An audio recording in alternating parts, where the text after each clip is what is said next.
You know, there's one major underlying problem with the Resident Evil series that has such a huge impact on the games and constantly keeps the fans divided, and nobody online in their arguments and debates ever pick up on it. It's really a big issue when you stop to think about it, and mainly because the decisions made in regards to this issue truly affect and limits the game's experience as well as the direction of the series moving forward. That issue more or less is the game's characters. If you look at Resident Evil like a battlefield, you'll find that the one war that rages constantly is the issue of tone, atmosphere, and the overall direction future games have taken compared to the series' earlier installments. Now, it's hard enough to take an idea and in a sequel optimize it, making it even better without completely changing what made that one idea amazing and memorable to its fans. Which up until Resident Evil 4, I'd say Capcom handled pretty well. But when your fan base relates to certain characters and they become favorited by your fan base, there's an increased pressure to bring them back and include them in future installments, and this is why the series' characters is Resident Evil's biggest problem. Hey dudes and dudettes, I'm Derek with GameSomniac, and today I wanted to share with you why Capcom bringing back the same characters time and time again is really hurting the Resident Evil series in the eyes of the fans. Now, as always, if you enjoy our videos and you want to see more, be sure to subscribe to our channel where we upload all of our latest content first. And if you want to be first to see our latest content, then go ahead and click that bell to be notified whenever we upload something new.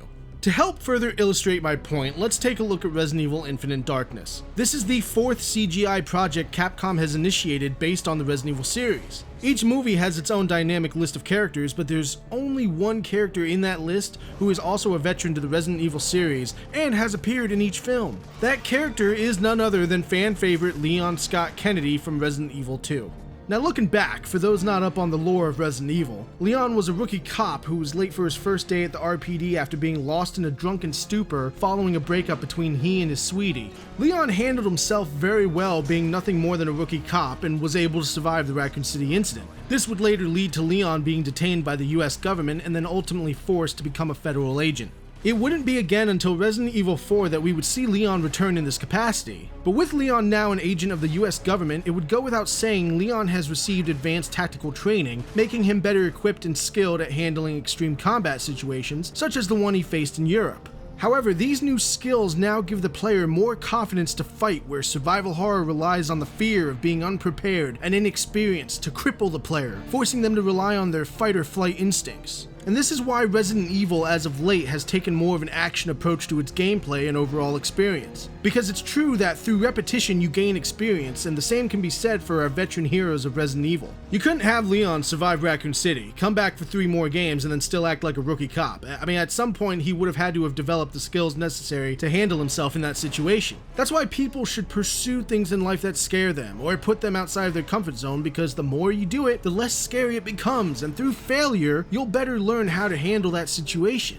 Enter Resident Evil 7. Before Resident Evil 7, we had Chris Redfield punching boulders, fighting monstrous Weskers in a volcano, Leon getting into knife fights with mutant commandos, and while each situation brought its own tension to the table, none of it was really horror. Not survival horror anyway. Fans for a long time have been demanding that Resident Evil return to its survival horror roots, which I believe Capcom tried to do with Resident Evil 6 and its inclusion of the C-Virus as well as the town of Tall Oaks, who, harbored a 90% infection rate much like that of Raccoon City. Unfortunately, the inclusion of Leon Kennedy, the ever-skillful government agent, offsets the balance between horror and action, as Leon provides players with the confidence to just fight and blast their way through the outbreak. Even Sherry's scenario features a tyrant that pursues Jake and Sherry in the same manner that Nemesis did in Resident Evil 3. And again, Jake is the offspring of Albert Wesker, and much like Albert Wesker, he has the superhuman strength, the superhuman agility, he's got everything. And it's with these skills we're given the necessary tools to survive. And Dead Space also faced this issue with Dead Space 3. It was criticized heavily for its focus on action over horror. But again, you're putting the same character through the same scenario, and eventually they're gonna wise up and learn how to deal with the conflict, or go fucking crazy and just not give a shit whether they live or die. Either way, it throws the horror element out the window.